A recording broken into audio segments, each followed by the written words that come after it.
बांग्लादेश, हिंदुओं समेत अल्पसंख्यकों पर 205 हमले। हिंदू संगठनों ने यूनुस को लिखा पत्र, सुरक्षा की मांग।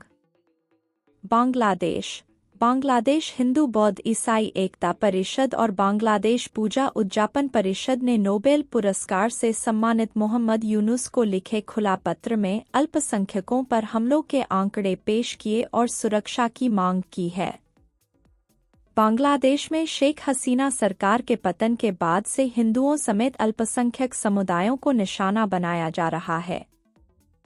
2 हिंदू समूहों ने अंतरिम सरकार के प्रमुख मोहम्मद यूनुस को पत्र लिखा और बताया है कि अल्पसंख्यकों को 52 जिलों में कम से कम 25 हमलों का सामना करना पड़ा है।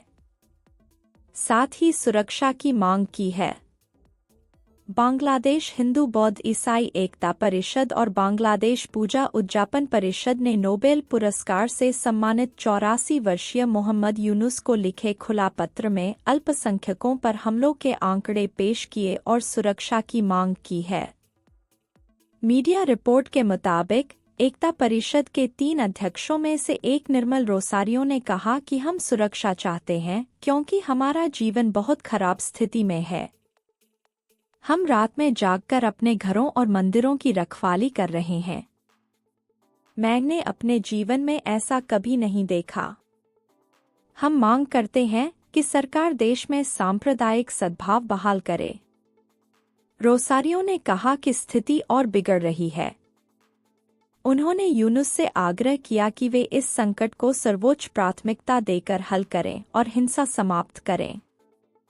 पत्र पर बांग्लादेश हिंदू बौद्ध ईसाई एकता परिषद के महासचिव राणा दासगुप्ता और बांग्लादेश पूजा उद्यापन परिषद के अध्यक्ष वासुदेव धर के हस्ताक्षर हैं। पत्र में यूनुस का स्वागत एक नए युग के नेता के रूप में किया गया, जो छात्रों और जनता के आंदोलन से पैदा हुआ है और जिसका उद्देश्य समतामूलक समाज और सुधार की स्थापना करना है। दोनों संगठनों ने पत्र में कहा है, जब लोगों की जीत अपनी मंजिल की ओर बढ़ रही है, हम दुखी और भारी मन से देख रहे हैं कि एक स्वार्थी वर्ग अल्पसंख्यक समुदायों के खिलाफ क्रूरतापूर्ण हिंसा करके इस उपलब्धि को धूमिल करने की साजिश रच रहा है। अल्पसंख्यकों में डर और चिंता। पत्र में कहा गया है कि सांप्रदायिक हिंसा के चलते बांग्लादेश में अल्पसंख्यकों में व्यापक भय, चिंता और अनिश्चितता पैदा कर दी है और इसके परिणामस्वरूप अंतर्राष्ट्रीय स्तर पर भी इसकी निंदा हुई है। पत्र का हवाला देते हुए मीडिया रिपोर्ट में कहा गया है कि दोनों संगठनों ने तत्काल इस स्थिति को खत्म करने की मांग की है। एकता परिषद की प्रेसिडियम सदस्य काजल देवनाथ ने कहा, अल्पसंख्यकों पर हमला करने वालों को न्याय के कटघरे में लाया जाना चाहिए। अगर किसी अल्पसंख्यक व्यक्ति पर राजनीतिक कारणों से हमला किया जाता है तो भी यह अस्वीकार्य है। जो कोई भी अपराध करता है उसे सजा मिलनी चाहिए। उन्होंने कहा कि हिंदू समुदाय के लोगों को दूसरे के घरों में शरण लेनी पड़ रही है। उन्हें खुद अपने एक मित्र के घर में छिपने के लिए मजबूर होना पड़ा। कई हिंदू मंदिरों को बनाया गया निशाना।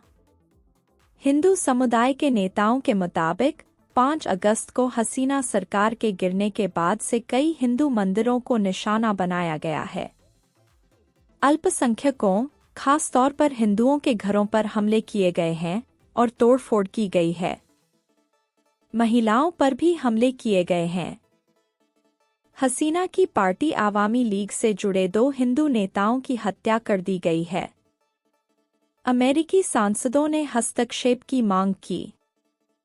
भारतीय मूल के 2 अमेरिकी सांसदों राजा कृष्णमूर्ति और श्री थानेदार ने बांग्लादेश में साजिश के तहत हिंदुओं पर हो रहे हमले को रोकने के लिए अमेरिका से हस्तक्षेप करने की मांग की है।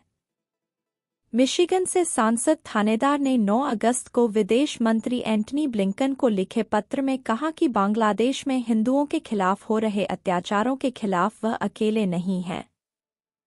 अंतर्राष्ट्रीय समुदाय के कई लोगों ने, जिनमें उनके अपने जिले के कुछ लोग भी शामिल हैं, बांग्लादेश में अल्पसंख्यक समूहों के विरुद्ध की जा रही हिंसक कार्रवाइयों की निंदा की है। वहीं कृष्णमूर्ति ने अपने पत्र में हिंदुओं पर हमले का हवाला देते हुए कहा है कि अब जब मोहम्मद यूनुस ने अंतरिम सरकार के मुख्य सलाहकार के रूप में शपथ ली है, तो यह अत्यंत आवश्यक है कि संयुक्त राज्य अमेरिका उनकी सरकार के साथ मिलकर हिंसा को समाप्त करने और अपराधियों को न्याय के कटघरे में लाने के लिए बातचीत करे।